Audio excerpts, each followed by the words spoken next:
할렐루야! 네, 오늘도 주님 전에 나오신 여러분들 환영하고 축복합니다. 우리가 지금 살아가는 이 세상은 예전에는 상상조차 하기 어려울 만큼 빠르게 돌아가고 너무나 편리해진 세상입니다. 컴퓨터를 넘어서 이제는 인공지능 AI라고 하죠. 우리의 질문에 답도 하고 필요한 정보를 찾아주고 또 때로는 우리가 해야 할 일까지 대신해주는 그런 시대가 되었습니다. 전자제품, 가정의 난방 이런 것들이 전자제어로 컴퓨터가 알아서 스스로 제어를 하는 그런 시대입니다. 스마트폰 하나만 있으면 세계 곳곳의 소식을 실시간으로 접할 수 있습니다. 또 필요한 정보를 검색하고 물건도 주문하고 또 맛있는 음식도 주문하고 길도 찾고 돈을 송금하는 일까지 이 손가락 몇 번 움직이는 것으로 해결할 수 있는 그런 시대에 우리가 살아가고 있습니다. 그야말로 손안의 작은 기계 하나로 거의 모든 일을 다 처리할 수 있는 첨단 시대를 살아가고 있는 것입니다. 그러다 보니 우리는 자신도 모르게 이 스마트폰이 마치 지니의 요술 램프라도 되는 것처럼 생각이 들 때가 있더라는 것입니다. 화면을 몇 번 누르기만 하면 필요한 것이 나타나고 원하는 일이 이루어지니 마치 인생의 모든 문제도 손쉽게 이 스마트폰으로 해결할 수 있을 것처럼 느껴지는 것입니다. 여러분, 그러나 실제 우리의 삶은 그렇지 않죠. 아무리 많은 정보와 편리한 기술을 가지고 있어도 갑작스러운 고난이 우리에게 닥치면 우리는 사실 아무것도 할 수 없는 순간을 만나게 됩니다. 그렇게 될 때 이 스마트폰은 무용지물이 되고 맙니다. 내 힘으로는 해결할 길이 보이지 않고 어디로 가야 할지조차도 알 수 없어서 마음이 캄캄해지는 때가 온다는 것입니다. 오늘 본문에 나오는 야곱도 바로 그러한 밤을 맞이했습니다. 아버지 이삭이 나이가 많아서 죽을 날이 가까워지자 야곱은 어머니 리브가와 함께 형 에서를 속이고 장자의 축복을 가로챕니다. 자신의 계획이 성공한 것처럼 보였지만 그 기쁨은 오래가지 못했습니다. 이 축복을 빼앗긴 에서가 분노해서 야곱을 죽이려 하자 야곱은 하루아침에 모든 것을 뒤로 한 채 이 고향인 브엘세바를 떠나서 하란으로 도망쳐야만 했습니다. 자신이 원하는 것을 손에 넣었다고 생각하는 순간 오히려 가족과 고향을 잃고 홀로 광야의 길에 서게 된 것입니다. 일로 야곱은 사랑하는 부모와 정든 고향을 떠나서 언제 돌아올지 모르는 기약 없는 그 길을 홀로 걷게 된 것입니다. 야곱에게 찾아온 어둠은 단순히 해가 진 자연의 그 캄캄함이 아니었습니다. 형을 속인 죄책감의 밤이었고 이로 인한 관계가 깨진 밤이었고 미래에 대한 아무것도 장담할 수 없는 불안한 밤이었습니다. 야곱은 아버지로부터 축복받을 때 자신이 원하는 것은 모두 얻었다고 생각했지만 정작 가족을 비롯해서 그가 누리고 있던 모든 것들을 잃고 도망하는 도망자 신세가 되고 만 것입니다. 여러분, 그런데 정말 더 기가 막히는 것은 지금 야곱의 나이가 여러분 몇 살인 줄 아세요? 자그마치 77, 77세. 나이가 70이 넘었다는 거예요. 자료에 보니까 이렇게 나오는데 형 에서는 40살에 결혼을 했습니다. 그런데 야곱은 지금 70이 넘도록 결혼도 못하고 마지막에 형과 아버지를 속여서 장자권도 받았지만 사실 그의 수중에는 지금 아무것도 가진 것이 없는 상태입니다. 가족들과의 관계도 깨어지고 빈털터리 신세가 되어서 길고 긴 그 광야의 길을 혼자 걷고 있는 것입니다. 그것도 젊은 사람이 아닌 나이가 77이나 된 중노인이 그 길을 걸어가고 있다는 것입니다. 여러분, 그런데 야곱은 왜 이렇게 장자권에 연연했을까요? 전통적으로 아브라함 가문은 이 장자권은 물질의 상속만 주는 것이 아니라 하나님의 축복까지 상속되는 것이기 때문에 그랬던 것입니다. 반대로 에서는 전혀 이 장자권에 대해서 관심이 없었죠. 더 깊이 얘기하면은 에서는 하나님에 대해서, 하나님의 언약에 대해서 관심이 없었다는 것입니다. 여러분, 늙고 지친 몸을 광야에 누워서 돌을 베개 삼아 잠을 청할 때 야곱은 지금 자신이 모든 것이 실패하고 끝났다고 생각하며 이런 절망적인 상황에 처한 자신이 정말 한심스러웠을 것입니다. 이런 모든 것이 끝나고 낙심하고 절망적인 상황에 하나님께서 이 밤에 야곱을 찾아오신 것입니다. 야곱은 오늘 그의 인생에 처음 하나님을 만났습니다. 그것도 본인이 가장 힘들고 외로울 때 하나님께서 그를 찾아오신 것입니다. 오늘 말씀을 통해서 먼저 찾아와 주시는 하나님의 사랑과 은혜가 저와 여러분들에게도 있기를 주님의 이름으로 축원합니다. 먼저 하나님이 먼저 찾아오셔서 우리에게 언약하신다는 거예요. 여러분, 야곱은 지금 도망자 신세입니다. 형 에서를 피해서 그가 살던 브엘세바에서 외삼촌이 계시는 밧단 아람까지 직선거리로 정확하지는 않지만은 대략 800km 정도 된다고 하는데, 이렇게 먼 여행을 요즘처럼 승용차로 가도 하루 종일 가야 하는 길인데 70이 넘는 연약한 몸으로 함께 동행하는 이도 없고 도와주는 사람도 없이 혼자서 이동하는 중에 해가 지고 어둠이 내릴 때 이 지친 육신을 돌을 베개로 삼으며 잠이 들었다는 것입니다. 여러분, 한번 생각해 보세요. 얼마나 참 처량하고 가여웠고 비참한 인생입니까? 오늘 야곱이 잠든 이 베델은 히브리어로 하나님의 집이라는 뜻입니다. 이 베델의 원래 지명은 루스라는 곳입니다. 브엘세바에서 약 90km 정도 떨어져 있는 거리로 야곱이 자신의 고향에서 한 3일 정도 이렇게 걸어온 것 같습니다. 이때 잠든 야곱이 꿈을 꾸는데 하늘에 맞닿은 사다리에 하나님의 사자들이 오르락 내리락 하고 하나님께서 그 위에 서서 아브라함에게 말씀을 하시는 것입니다. 이때 야곱은 하나님을 만날 아무런 준비도 하고 있지 않았다는데 문제가 있는 거죠. 제단을 쌓지도 않았고 하나님께 드릴 예물도 미처 준비하지 못했습니다. 전혀 하나님을 만난다는 생각을 조금도 하지 못했다는 것입니다. 그저 야곱은 고단한 몸과 상한 몸을 이끌고 지쳐서 잠들었지만 하나님께서는 그런 야곱에게 먼저 찾아와 주신 것입니다. 여러분, 이런 것이 바로 헤세드라고 합니다. 하나님의 전적인 은혜를 말합니다. 하나님은 하나님의 자녀가 힘들 때 먼저 찾아와 주시고 붙들어 주시는 분이십니다. 야곱을 찾아오신 하나님께서는 야곱에게 나는 너희의 조부 아브라함의 하나님이요 이삭의 하나님이라 이렇게 말씀을 하십니다. 이 말씀은 하나님께서 아브라함에게 약속하시고 이삭에게 그 약속을 이어주신 그 하나님께서 이제 부족하고 허물 많은 야곱에게도 동일한 언약과 축복을 이어주시겠다고 하시는 말씀인 것입니다. 여러분, 야곱의 손에는 그가 의지할 만한 것이 아무것도 없었습니다. 그러나 하나님께서는 말씀을 통해서 그에게 놀라운 축복을 약속하셨습니다. 하나님께서는 야곱이 누워있던 바로 그 땅을 그의 후손에게 주시겠다고 약속하셨습니다. 그리고 15절에서 가장 귀한 약속을 해주셨어요.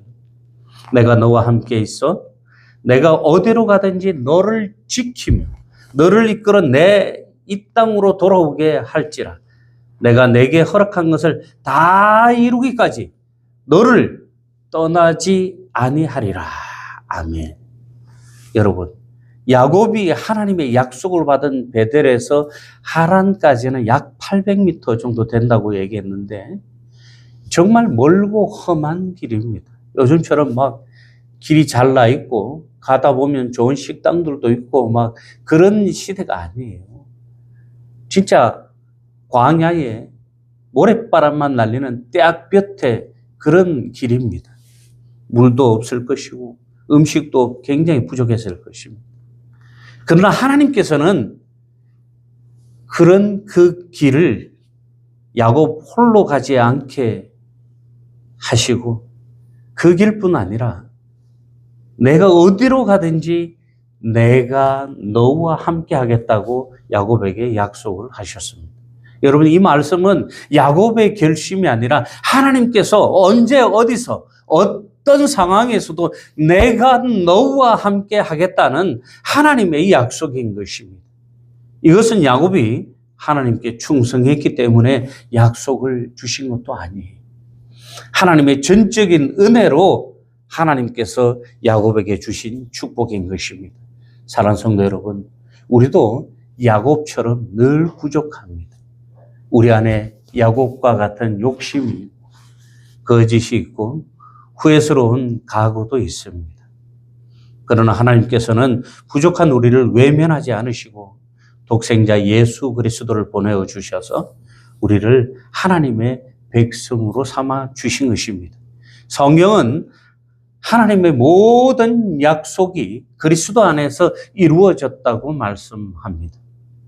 우리가 하나님의 약속을 붙들고 살아갈 수 있는 이유는 예수 그리스도께서 언약을 완성하셨고 지금 우리와 함께 하시기 때문인 것입니다.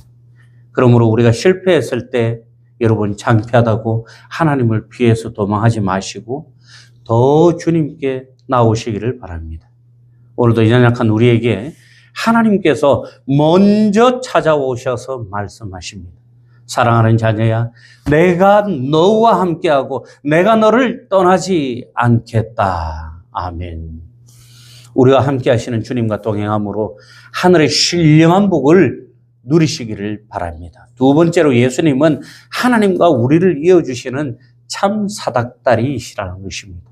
야곱은 꿈속에서 땅 위에 서 있고 꼭대기는 하늘에 닿은 사닥다리를 보았습니다. 그 사닥다리를 이렇게 보니까 하나님의 사자들이 그 사닥다리 위에서 오르락내리락 하고 있는 것입니다. 이 사닥다리는 하나님께서 야곱에게 보여주신 은혜의 길입니다. 창세기 11장의 바벨탑 사건을 보면 오늘 본문의 사닥다리를 바라보면 이 두 사건을 바라보았을 때 아주 중요한 차이가 있더라는 거예요. 바벨탑도 하나님께 올라가기 위한 탑이었었고 오늘 본문의 사닥다리도 하나님께로 오르기 위한 사다리였다는 거예요. 그런데 바벨탑에서 인간은 하늘에 닿는 탑을 쌓으려고 했다는 것입니다. 자기 힘으로 하나님께 올라가고 하나님이 아니라 자신들의 이름을 높이려 했다는 것입니다. 그러나 오늘 베델에서는 하나님께서 친히 하늘과 땅을 잇는 사다리를 세워주시고 하나님의 은혜를 우리에게 보여주시는 것입니다. 인간은 자신의 노력으로는 하나님께 올라갈 수 없지만 그런 우리를 위해서 하나님께서 친히 내려오신다는 것입니다. 그런데 신약에서는 예수님께서 이 사닥다리의 의미를 요한복음 1장 51절에 나다니엘에게 이렇게 말씀하셨습니다. 진실로 진실로 너희에게 이르노니 하늘이 열리고 하나님의 사자들이 인자 위에 오르락내리락 하는 것을 보리라. 아멘. 여러분, 창세기에서는 천사들이 사닥다리 위에서 오르락내리락 했지만은 요한복음에서는 누가 오르락내리락 그럽니까? 천사들이 인자이신 예수님 위에서 오르락내리락 했다고 말씀하는 것입니다. 여러분, 하늘과 땅, 예수님은 하늘에서 땅으로 내려오신 하나님의 아들이시며 죄인인 우리를 아버지께로 인도하시는 생명의 길이자 중보자이신 것입니다. 야곱의 죄는 하나님과의 관계를 막고 있습니다. 우리의 죄도 하나님과 우리의 사이를 가로막고 있었습니다. 그러나 예수님께서 십자가에 달려서 자신을 내어주심으로 하나님과 우리와의 이 막힌 담을 허물어 주시고 하나님과 우리를 다시 화목해 하셨습니다. 성도 여러분, 우리가 하나님께 올라간 것이 아니라 하나님께서 예수 그리스도 안에서 우리에게 내려오신 것입니다. 여러분, 야곱은 사닥다리를 보았지만은 우리는 사닥다리의 실체이신 예수 그리스도를 바라보아야 하는 것입니다. 야곱은 하나님의 집을 발견했지만 우리는 진정한 하나님의 집이신 예수 그리스도를 만난 것입니다. 말씀이 육신이 되어 우리 가운데 거하신 예수님께서 걸어다니는 베델이시며 우리 가운데 임하신 하나님의 성전이 되심을 믿으시기를 바랍니다.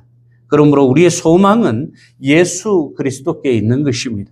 세상의 모든 사람이 우리를 떠난다고 해도 예수님께서는, 하나님께서는 우리를 버리지 않으신다는 것입니다. 비록 우리가 사망의 음침한 골짜기를 걸어갈지라도 예수님께서 우리를 아버지께로 인도해 주시는 것입니다.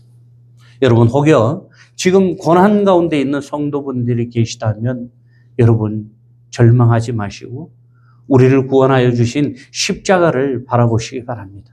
십자가는 주님이 우리의 고난 한가운데로 주님께서 몸소 들어오신 사건인 것입니다. 주님이 우리의 죄를 짊어지셨고 우리의 저주를 담당하셨으므로 우리의 죽음을 주님께서 친히 담당하신 것입니다. 그리고 부활하셔서 죄인이었던 우리에게 신령한 하늘의 문을 열어주신 것입니다. 여러분, 우리와 늘 함께 하시는 예수님이 계시기 때문에 우리는 혼자가 아닌 것입니다. 예수님이 계시기에 우리의 기도가 아버지께 상달되고 예수님께서 계시기에 하늘의 은혜가 우리에게 주어지는 것입니다. 예수 그리스도께서 우리의 참 사닥다리이심을 믿으시며 주님의 십자가를 바라보며 승리하시기를 주님의 이름으로 축원합니다. 마지막으로 성령님이 우리 안에 거하셔서 광야를 하나님의 집으로 바꾸어 주신다는 것입니다. 야곱이 잠에서 깨어서 이렇게 고백을 합니다. 여호와께서 과연 여기 계시거늘 내가 알지 못하였도다. 아멘. 여러분, 하나님은 어제도 오늘도 내일도 언제나 저와 여러분들과 함께 하시는데 우리가 깨닫지 못한다는 것입니다. 지금 야곱의 문제는 하나님께서 계시지 않았다는 데가 아니라 언제나 그와 함께 하시는 하나님께서 그와 함께 였다는 것을 그가 알지 못했다는 데 있었다는 것입니다. 여러분, 하나님은 늘 야곱과 함께 70평생을 그 이전 야곱이 태어나기 전부터 야곱과 함께 하셨지만 야곱은 그런 하나님을 깨닫지 못했다는 거예요. 하나님께서 자기와 함께 하신다는 사실을 야곱은 깨닫지 못했다는 거예요. 그냥 아버지들을 통해서 할아버지를 통해서 구전 속으로만 듣던 그 하나님에서 끝나버렸다는 것입니다. 그러나 오늘 보니까 그 할아버지들, 그 아버지가 말씀하시던 그 축복의 하나님, 언제나 그들을 인도해 주시고 보호해 주시고 지켜주셨던 그 하나님이 아버지뿐만 아니라 할아버지뿐만 아니라 나와도 함께 계셨다는 것입니다. 여러분, 신약 성경은 성령께서 우리의 눈을 열어 그리스도를 알게 하시고 하나님의 임재를 실제로 누리게 하신다고 말씀합니다. 여러분, 성부 하나님께서 약속하시고 성자 예수님께서 우리가 아버지께 나아가는 길을 열어주셨다면은 이 성령 하나님께서는 그리스도의 은혜를 우리 안에 적용하시고 우리 안에 거하시는 것입니다. 성령님을 통해서 우리가 하나님을 보게 되고 성령님을 통해서 우리가 하나님을 사랑하게 되는 것입니다. 성경은 우리가 하나님의 성전이며 하나님의 성령께서 우리 안에 계신다고 말씀하고 있습니다. 야곱은 자신이 자다가 하나님을 만난 장소를 베델, 곧 하나님의 집이라고 불렀습니다. 그러나 예수 그리스도를 믿는 우리는 우리가 성령 안에서 하나님께서 거하시는 처소가 되었다는 것입니다. 여러분, 성령께서 우리 안에 거하시기 때문에 우리의 모든 삶의 모든 터가 하나님을 예배하는 베델, 하나님의 집이 될 수 있는 것입니다. 그러니까 무슨 얘기예요?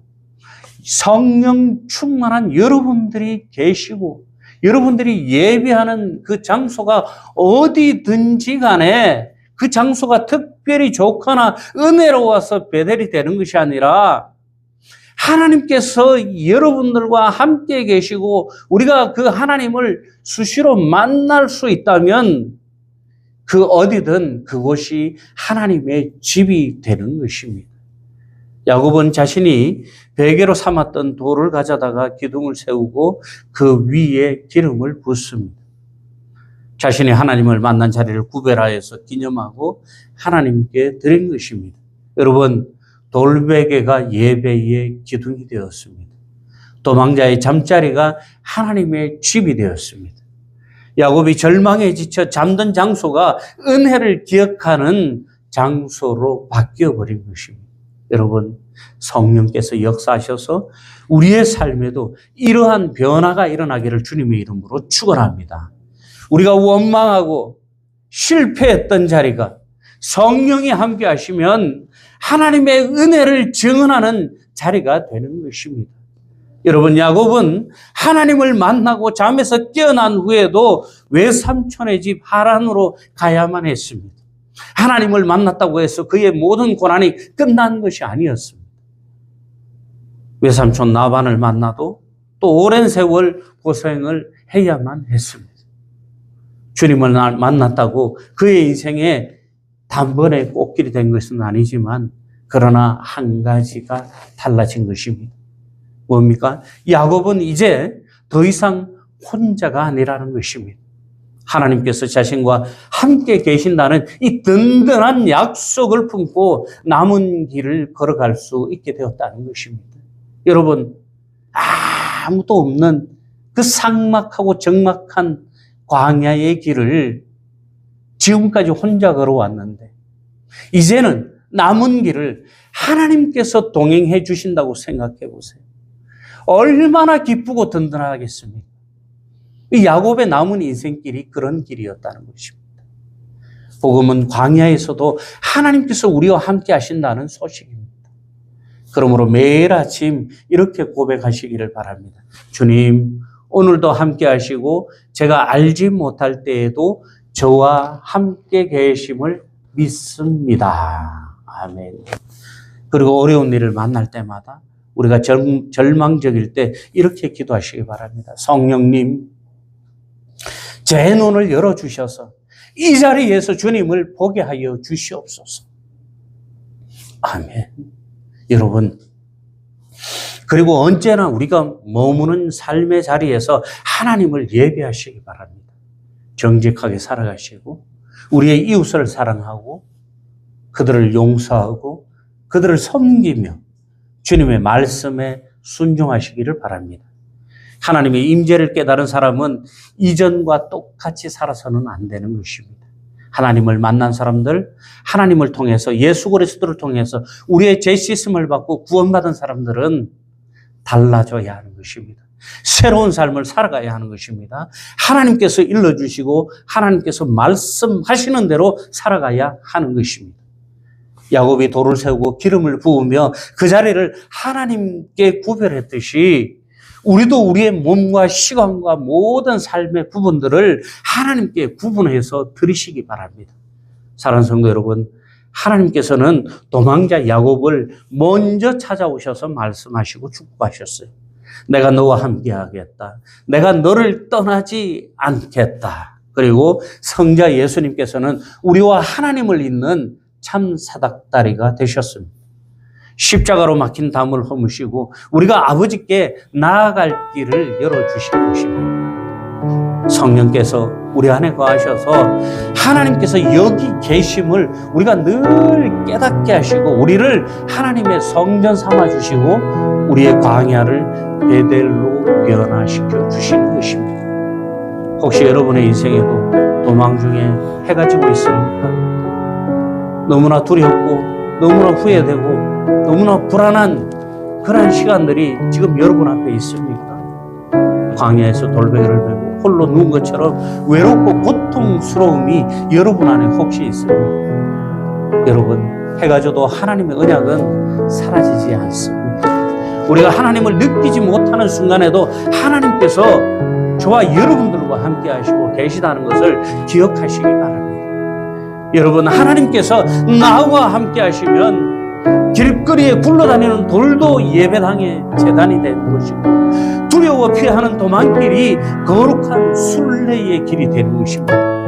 우리는 비록 우리 앞날을 알 수 없는 인생들이지만 우리가 동행하시는 그 하나님께서 전지전능하신 하나님은 우리의 모든 것을 알고 우리를 이끌어 주심을 믿으시기 바랍니다. 이번 한 주간도 내가 내게 허락한 것을 다 이루기까지 너를 떠나지 아니하리라 하신 하나님의 이 약속을 붙들고 하나님의 신실하신 언약과 예수 그리스도의 십자가 은혜와 성령님의 위로와 동행하심을 의지하며 두려움의 광야를 믿음으로 걸어가는 저와 여러분들 되시기를 주님의 이름으로 축원합니다.